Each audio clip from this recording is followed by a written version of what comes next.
Los habitantes de un pequeño pueblo decidieron castigar a la viuda Cara Blake, acusándola de algo que no hizo, solo porque se negó a vender su tierra. Detrás de todo estaba Grayson Miller, un empresario acostumbrado a comprarlo todo, incluso el silencio de su comunidad. Pero el destino tenía preparado un giro. Alguien del pasado de Cara regresó con pruebas y el valor para enfrentarlo todo.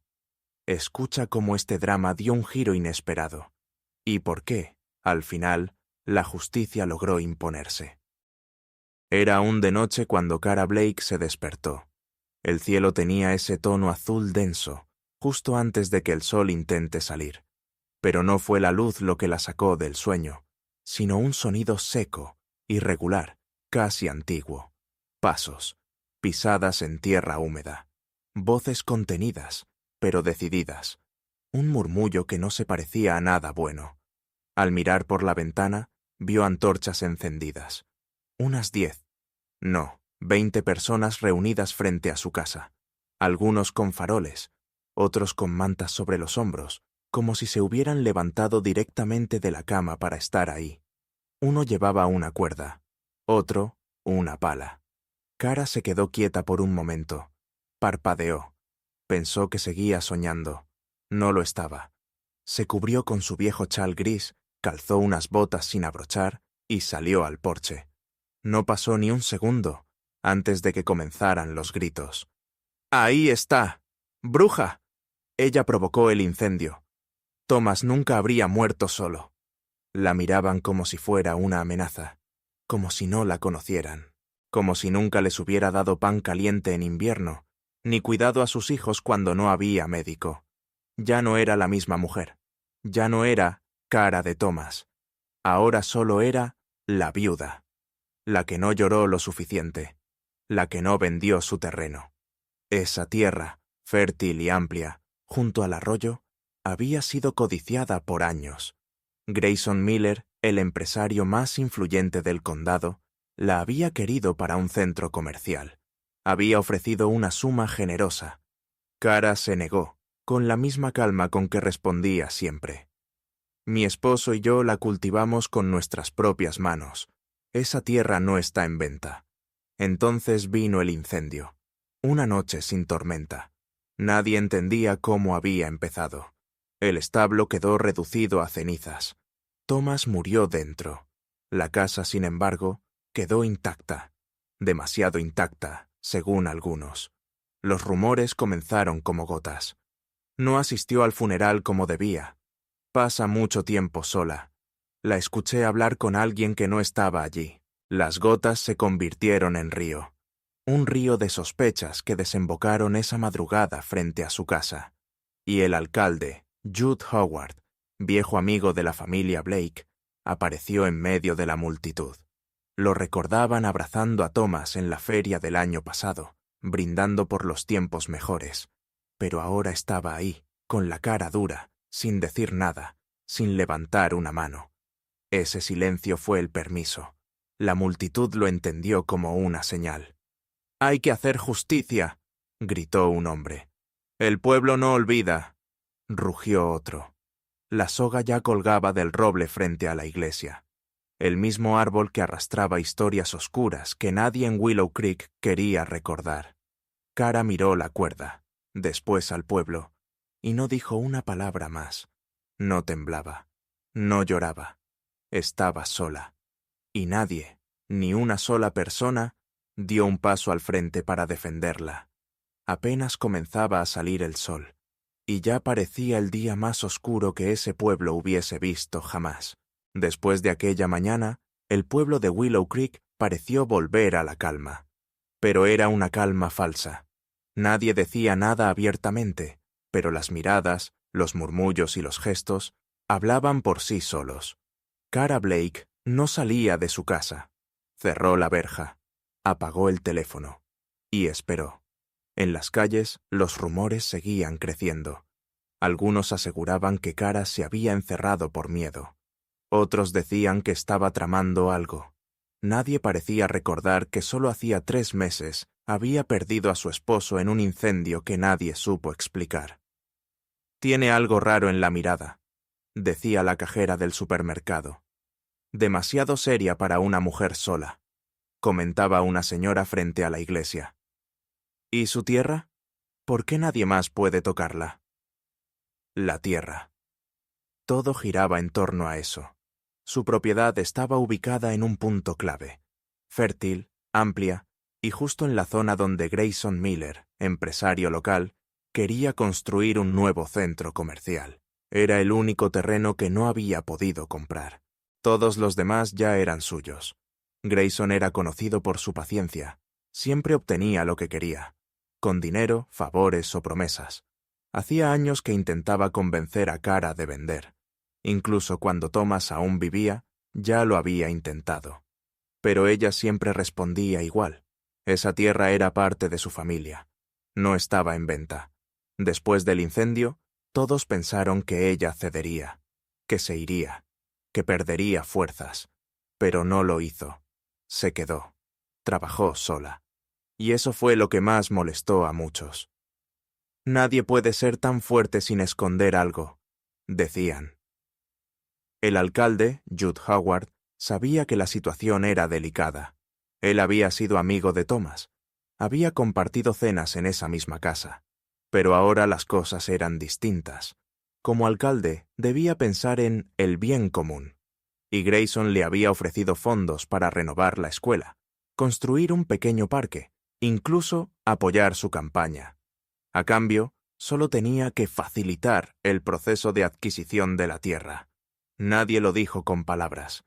Pero todos entendieron qué significaba eso. Se empezaron a usar frases como utilidad pública o proyecto comunitario. Algunas personas del concejo hablaron de abandono de propiedad. Poco a poco se fue sembrando la idea de que Kara ya no tenía derecho a decidir. Mientras tanto, en el pueblo, las voces se volvieron más duras. Siempre fue rara, decían algunos. Nunca se integró de verdad. No tiene familia, no tiene hijos.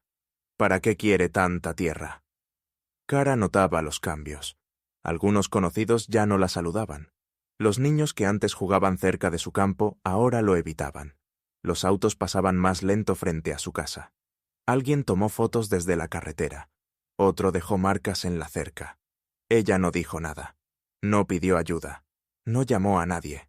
Solo observaba, en silencio, como si esperara algo. Y algo, en efecto, se acercaba. Algo que ni Grayson, ni Judd, ni el pueblo entero estaba preparado para enfrentar. Por ahora, Kara estaba sola. Pero su silencio no era debilidad, era advertencia. Y esa tierra, la que todos deseaban, tenía raíces mucho más profundas de lo que ellos imaginaban. La calma de Willow Creek se rompió una vez más. No fue por un incendio, ni por gritos, ni por alarmas. Fue por una decisión, silenciosa, prácticamente informal. Una tarde cualquiera, cuando el cielo ya se teñía de naranja y el viento arrastraba las hojas secas del otoño, un grupo de vecinos se reunió en la plaza frente a la iglesia, sin anuncio oficial, sin convocatorias. Solo el rumor de que había que hacer algo. «No podemos dejar que esto continúe», dijo uno de los más antiguos del pueblo, con voz grave. «Su silencio es provocación», murmuró otro. «Ella no quiere hablar, no quiere ceder, no quiere integrarse. Eso es suficiente. No hubo abogados, no hubo autoridad presente. Pero la multitud no lo consideró necesario. Se sentían ya en su derecho. La justicia, pensaban, no necesitaba permisos si todos estaban de acuerdo. La idea era interrogarla, saber por qué no vendía. Pero en el fondo, nadie buscaba respuestas. Lo que querían era que confesara. Algo, lo que fuera, que diera motivos para ser tratada como culpable. 2 vecinos, elegidos por su neutralidad, fueron enviados a buscarla. Golpearon su puerta al anochecer. Kara abrió, tranquila. No mostró sorpresa, ni miedo. Los escuchó. No respondió. Cerró la puerta. 5 minutos después, salió sola. Caminó hacia la plaza sin decir una palabra. Cuando llegó, el silencio fue casi total. Algunos apartaban la mirada. Otros la observaban con curiosidad, como si ya no fuera una más del pueblo, sino un personaje extraño, ajeno. «Cara Blake», dijo un hombre, usando un tono que no le pertenecía. «El pueblo quiere entender tu actitud, tus motivos». Ella no respondió. Mantuvo los brazos cruzados, la espalda recta y los ojos firmes. El viento movía su cabello, pero su rostro era inmóvil. «Has rechazado todas las propuestas. Has evitado la iglesia. Has ignorado las reuniones. ¿Por qué?» Entonces habló, por primera vez en semanas. Su voz era baja, pero nítida. «Porque nadie me preguntó qué necesito, solo lo que están dispuestos a quitarme». Un murmullo recorrió la plaza. No era la respuesta que querían. Ni siquiera sabían lo que esperaban, pero eso no era. Cara no estaba pidiendo comprensión. Estaba resistiendo. «¿Estás diciendo que el pueblo está en tu contra?» «No, estoy diciendo que el pueblo olvidó lo que es tener memoria». El ambiente cambió. Ya no era solo incomodidad, era frustración. Algunos comenzaron a levantar la voz. Otros insistieron en que debía explicar por qué no vendía, por qué se aferraba a esa tierra como si fuera un tesoro. Ella solo respondió: «Porque es lo único que me queda, y no lo voy a entregar por miedo». La tensión creció. La palabra bruja volvió a salir, apenas susurrada, luego más fuerte. Alguien habló de vibras negativas. Otro recordó que en su terreno las cosechas vecinas nunca crecieron igual. Y entonces, sin que nadie lo propusiera formalmente, comenzaron a hablar de castigo. No físico, pero sí simbólico. Una forma de hacerla entender. Una advertencia, para que supiera que no estaba por encima de todos. Uno de los hombres propuso colgar una cuerda del viejo roble frente a la iglesia. «Solo como gesto», dijo, «para que sienta presión». Nadie se opuso. Cara los escuchó. No dijo nada. Solo caminó lentamente de regreso a su casa. No aceleró el paso. No miró hacia atrás. Esa noche, el árbol quedó marcado. Y el pueblo también. A partir de ese momento, ya no había retorno. Porque lo que empezó como sospecha se convirtió en juicio. Y lo que se disfrazó de preocupación colectiva era en realidad miedo a lo que no podían controlar. Una mujer sola, que no pedía ayuda y no aceptaba órdenes. Pero nadie, aún, se atrevía a decirlo en voz alta. La cuerda apareció al amanecer. Colgaba del viejo roble frente a la iglesia, visible desde todos los ángulos, perfectamente atada. Nadie dijo haberla puesto. Nadie quiso preguntar. Pero estaba allí. Y su presencia pesaba más que cualquier palabra. Algunos vecinos fingieron sorpresa. Otros simplemente no dijeron nada. Durante la mañana, en las tiendas y en la panadería, se repitieron las mismas frases con ligeras variaciones. Es solo una advertencia, algo simbólico, una manera de llamar su atención. Pero nadie se atrevía a mirarla directamente cuando pasaban por la plaza. Cara no salió de su casa. No abrió las ventanas. El jardín estaba en silencio, igual que ella. Desde dentro, vio pasar a los mismos que antes compartían con ella la cosecha, las fiestas y los domingos. Ahora pasaban de largo. El alcalde Judd Howard apareció cerca del mediodía. Se detuvo frente al árbol, observó la cuerda durante unos segundos, y luego continuó su camino sin decir una sola palabra. No la quitó. No reaccionó. Ese silencio fue suficiente. La cuerda ya no era advertencia. Era decisión no dicha. Por la tarde, el aire se volvió más denso. La plaza se vació, pero el pueblo entero parecía contener la respiración. Una sensación compartida de algo que estaba a punto de suceder. Algo que ya no podía detenerse con razón ni con disculpas. Antes del anochecer, 2 jóvenes llegaron a la casa de Cara. Llamaron a la puerta. No hubo respuesta. Uno de ellos dejó una nota clavada en la madera con una pequeña rama. Mañana, al anochecer. La comunidad espera una respuesta. Ella la leyó desde dentro. No se inmutó. Cerró las cortinas. Esperó. Y al día siguiente, al caer el sol, Kara salió. Caminó por la calle principal con paso firme. Llevaba el cabello recogido y un abrigo oscuro. No llevaba nada más. La gente ya la esperaba. Nadie la recibió. Nadie la miró de frente. Solo estaba allí la cuerda, todavía colgando, como si el viento la meciera suavemente. Kara se detuvo frente al árbol. Miró hacia arriba. Luego giró el rostro hacia los que la rodeaban. No alzó la voz. No fue necesario. No necesito defenderme. Ya decidieron quién soy sin preguntar. Lo único que me queda es mirarles de frente. Y eso es lo que haré. Nadie respondió. Solo el viento pareció moverse. Kara regresó caminando a su casa, paso a paso, sola. Y aunque nadie lo dijo en voz alta, algo había cambiado. Porque esa noche, por primera vez, algunos sintieron que el silencio del pueblo ya no protegía a todos por igual. Nadie lo vio llegar. La tarde había caído lenta sobre Willow Creek. El aire era espeso, como si el calor y el silencio se combinaran para hacer el tiempo más pesado. En la plaza, algunos vecinos seguían merodeando, sin propósito claro, solo por inercia, como si esperaran que algo sucediera por fin. Kara no había salido ese día, pero tampoco se escondía. Su figura se veía de vez en cuando detrás de las cortinas. Quietud absoluta. Ni miedo ni desafío. Solo presencia.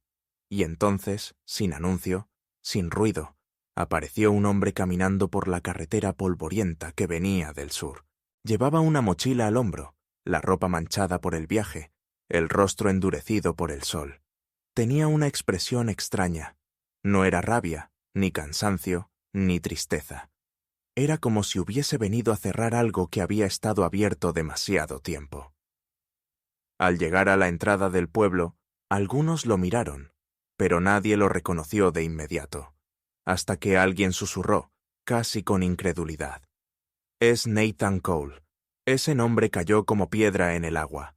La noticia se extendió por todo Willow Creek en cuestión de minutos. Nathan había sido el primer amor de Kara. Se conocieron siendo adolescentes, antes de que él se alistara y desapareciera en un conflicto del que no todos regresaban. Muchos pensaban que había muerto. Otros decían que simplemente nunca quiso volver. Pero lo cierto era que se había ido hacía más de 10 años, sin cartas, sin señales, sin despedidas. Y ahora, ahí estaba, parado frente al árbol del centro, mirando la cuerda que aún colgaba. La tocó con una mano, luego se giró hacia la gente. Su voz era firme, pero no agresiva. ¿Alguien me va a explicar qué es esto? El silencio fue inmediato. Algunos bajaron la mirada. Otros cruzaron los brazos. Nadie respondió. ¿Eso es lo que hacen ahora aquí? ¿Colgar amenazas para una mujer que ha perdido a su esposo, a su hogar, y todavía se mantiene en pie? El alcalde Judd apareció en la acera, pero no se acercó. Grayson Miller observaba desde la puerta del ayuntamiento, con los labios apretados. Nathan no esperó explicaciones. Caminó directo hacia la casa de Kara. Tocó la puerta. Ella tardó unos segundos en abrir. Cuando lo hizo, se quedaron mirándose. No dijeron nada al principio. Solo se observaron como si intentaran recuperar el tiempo perdido con los ojos. Finalmente, ella habló, suave, sin emoción aparente. «Pensé que estabas muerto». «Estuve lejos, pero no muerto». «¿Por qué volviste?» «Recibí una carta, anónima. Decía que estabas en peligro». Kara bajó la mirada, por primera vez en semanas, no por debilidad, sino por el peso de todo lo que no se dijo durante años. Nathan la miró con firmeza. «No vine a salvarte, Kara. Vine porque esta vez no voy a quedarme callado». Esa noche, él se quedó en la casa, no como visitante, ni como huésped, sino como alguien que volvía a ocupar un lugar que nunca debió abandonar. Y mientras en el pueblo se multiplicaban los comentarios y las sospechas, un hecho nuevo se instalaba en la memoria colectiva. Kara ya no estaba sola. La cuerda seguía colgando, pero ahora, frente a ella, había 2 personas, y eso, aunque nadie lo admitiera, ya cambiaba todo. La mañana siguiente fue diferente. Ya no era el silencio lo que pesaba en Willow Creek, sino la incomodidad. Las conversaciones en los negocios eran breves. Las miradas se evitaban. Algo había cambiado desde la llegada de Nathan Cole, y todos lo sabían. Él no perdió tiempo. A primera hora del día fue al archivo municipal. No pidió permiso. Solo pidió acceso. Algunos papeles, informes, planos. Lo acompañaba una energía que nadie había visto en años. No la de un forastero, sino la de alguien que conocía cada rincón y cada nombre del lugar, y que ahora venía a hacer preguntas. Nathan había estado ausente más de una década, pero no desconectado. Tras recibir una carta sin firma, con solo una frase, «No fue un accidente, vuelve», comenzó a investigar. Desde lejos, atando cabos, buscando documentos públicos, contactando discretamente con viejos conocidos. Lo que descubrió fue un patrón. El incendio que mató a Thomas Blake no fue el primero en esas tierras. Hubo otros, años atrás.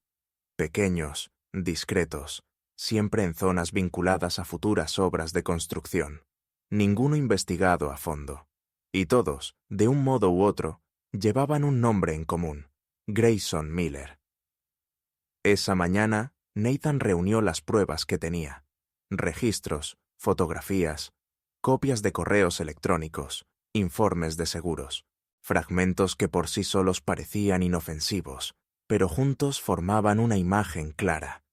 Grayson había estado comprando terrenos clave para su proyecto de expansión comercial, y cada vez que alguien se negaba a vender, algo ocurría. Una fuga de gas, una chispa en el cobertizo, una tormenta mal documentada. Coincidencias repetidas que, vistas con lupa, ya no parecían tan fortuitas. Nathan volvió a la casa de Kara y colocó los documentos sobre la mesa. Ella leyó en silencio, página tras página. Cuando terminó, no dijo nada. Solo asintió, con la misma firmeza con la que había soportado semanas de aislamiento. «¿Y ahora qué piensas hacer?», le preguntó Nathan. «Lo mismo que he hecho desde el principio», respondió ella. «No irme». Ese día, Nathan solicitó una reunión pública con el concejo, no para acusar, sino para mostrar, presentar lo que había encontrado. Quería que el pueblo viera, con sus propios ojos, lo que se había ocultado detrás de los murmullos. La reunión se programó para el día siguiente en la sala comunal. Cuando llegó el momento, el salón estaba lleno. Algunos iban por curiosidad, otros por miedo a lo que podría revelarse. Grayson asistió también, serio, callado, seguro de sí mismo. El alcalde Judd ocupó su lugar al frente, tenso, cruzando los dedos sobre la mesa. Nathan habló con calma. No levantó la voz, no dramatizó. Solo mostró cada documento, uno por uno. Fechas, nombres, registros. Todo encajaba. La sala guardaba silencio. Cada hoja revelada caía como una piedra en el agua. Algunos comenzaron a intercambiar miradas. Otros bajaban la vista. Cuando terminó, Nathan cerró la carpeta y dijo: «Esto no es un juicio, no es una venganza, solo es la verdad, y ustedes deciden qué hacer con ella». Durante un largo minuto, nadie dijo nada, y entonces, por primera vez en mucho tiempo, alguien se puso de pie. Era Sarah Henderson, una de las vecinas más antiguas. Yo fui una de las que pensó mal de Kara, y me avergüenza. No por ella, por mí. Una voz se sumó, luego otra, y otra. Esa noche, la cuerda del roble fue retirada. No por orden del alcalde, ni por obligación. La quitó una mujer del pueblo, con sus propias manos. Porque cuando la verdad sale a la luz, ya no hay manera de seguir haciendo como si no existiera. El cielo sobre Willow Creek amaneció del mismo color que los días difíciles, gris, espeso, inmóvil. No llovía, pero todo parecía estar a punto de quebrarse. El pueblo no hablaba de otra cosa, aunque lo hiciera en voz baja, entre estanterías del supermercado o al costado de las estaciones de servicio. La noche anterior, muchos habían salido del salón comunitario sin mirarse a los ojos. La verdad expuesta por Nathan Cole había sido más clara que cualquier discurso oficial. Pero la verdad, cuando incomoda, no siempre se acepta rápido. Esa mañana, en la casa de Kara, no había descanso. Nathan revisaba por última vez los documentos. Kara preparaba té como lo hacía siempre, en silencio, con movimientos lentos, como si el ruido innecesario pudiera romper algo. Ambos sabían que el día sería largo.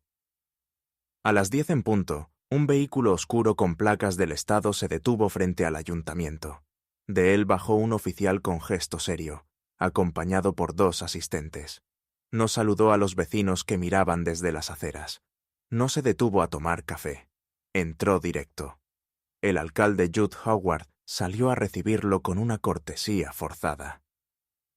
Apenas cruzaron unas palabras formales antes de cerrar la puerta del despacho. Desde fuera, nadie escuchó lo que se dijo, pero bastaba ver el rostro del alcalde cuando salió 20 minutos después para entender que nada sería como antes. A partir de ese momento, las preguntas dejaron de ser rumores y pasaron a ser parte de una investigación formal. Los documentos entregados por Nathan incluían copias de contratos, fechas de transferencias, mapas alterados y reportes de incidentes pasados con descripciones sospechosamente similares. Todo apuntaba a un mismo patrón: presión sobre propietarios, incendios repentinos, compras apresuradas y una expansión inmobiliaria que avanzaba sin dejar huellas visibles. Hasta ahora. El pueblo, que hasta hacía unos días sostenía el silencio por costumbre o miedo, empezó a moverse. Algunos vecinos se acercaban en privado a los oficiales para dar declaraciones. Otros bajaban de sus áticos cajas con papeles antiguos que creían olvidados. Y aunque muchos aún no querían hablar en público, las miradas empezaban a cambiar. Donde antes había dudas sobre Kara, ahora había incomodidad sobre sí mismos. A las 5 de la tarde, otro coche oficial llegó al pueblo, esta vez con una orden en la mano. El nombre impreso en letras mayúsculas no dejaba lugar a dudas: Grayson Miller. El empresario no se escondió. Salió por la puerta de su oficina, acompañado de su abogado, con la frente en alto. Frente a los reporteros locales, dijo con voz controlada: «Esto no es justicia. Es un ataque personal basado en conjeturas. Tengo la conciencia tranquila». Pero esa vez nadie lo aplaudió. Nadie repitió sus palabras. Solo cámaras encendidas, cuadernos de notas y una multitud que no lo miraba igual. Cuando el oficial leyó en voz alta la orden de apertura de causa, Grayson se mantuvo en silencio. El abogado pidió que se respetara el procedimiento. El pueblo no dijo nada. No hizo falta. Verlo subir al vehículo oficial fue suficiente. Judd Howard, el alcalde, permaneció al margen, como si el viento mismo lo empujara hacia el fondo de la escena. Ya no era él quien mandaba. Su figura, que antes representaba autoridad, ahora parecía un eco borroso de otra etapa. Esa noche, cuando el pueblo volvió a sus casas, nadie celebró abiertamente. Pero las puertas, por primera vez en semanas, quedaron entreabiertas, como si el miedo se hubiera ido caminando junto a los pasos del hombre que creían intocable. Kara salió al porche cuando el cielo aún conservaba esa tonalidad plomiza. Llevaba una manta sobre los hombros y en las manos una taza caliente. Se sentó en la vieja silla de madera que Thomas había construido años atrás. Nathan se unió a ella sin decir una palabra. Ambos miraron el horizonte. La cuerda ya no estaba en el árbol. El pueblo no había pedido perdón, pero había empezado a recordar lo que es la conciencia. ¿Crees que esto sea el final?, preguntó Nathan en voz baja. No lo sé, respondió Kara, pero al menos ya no tenemos que fingir que nadie vio lo que pasó. Y en ese momento, bajo un cielo que por fin empezaba a aclararse, los dos supieron que la justicia no siempre llega con ruido. A veces llega como ahora, lenta, discreta y con los pies firmes. Los días en Willow Creek empezaron a pasar sin sobresaltos.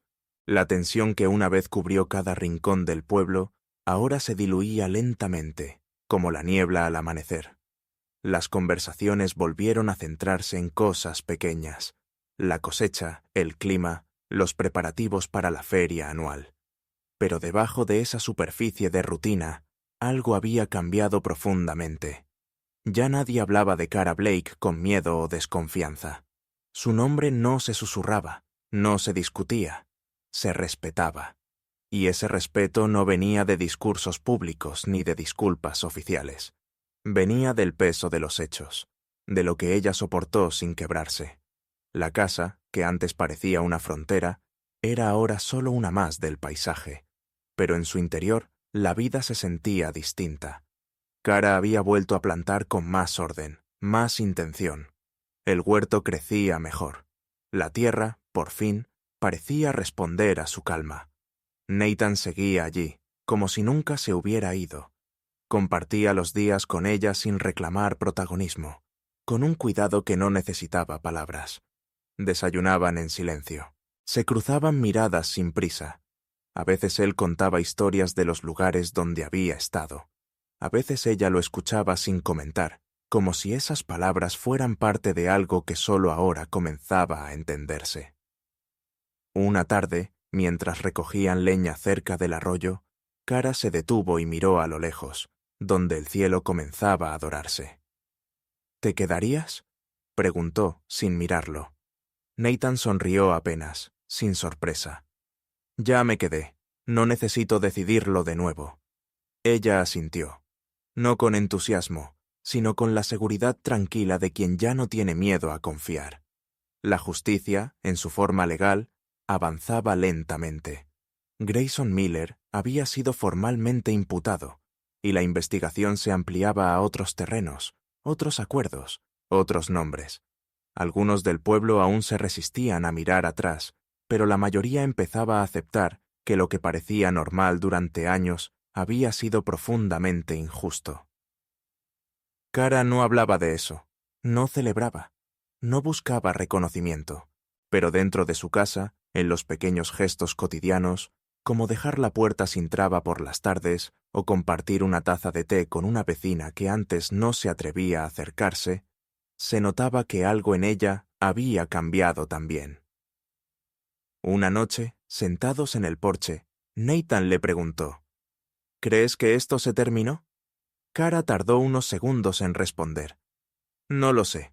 Tal vez nunca se termina del todo. Pero aprendí algo: que uno no necesita ganar todas las batallas, solo las que te permiten seguir siendo tú. Él no respondió. Solo le pasó su abrigo para cubrirle los hombros. Miraron juntos el cielo abierto sobre los campos. No había más amenazas, no había más rumores. Solo la noche, el olor a tierra húmeda y el sonido lejano del viento entre los árboles. ¿Es esta la última parte? Sí, esta es la última parte de la historia, pero no porque todo haya vuelto a ser como antes. Eso sería imposible. Sino porque el ciclo de injusticia se cerró, y en su lugar quedó algo nuevo. Un lugar donde se pudo respirar de nuevo, vivir de nuevo, y donde incluso el amor, el primero, el perdido, el sobreviviente, encontró un lugar para volver. La historia no termina en lo grandioso, sino en lo humano, en la posibilidad de reconstruirse con lo que queda. Y a veces, eso es todo lo que hace falta.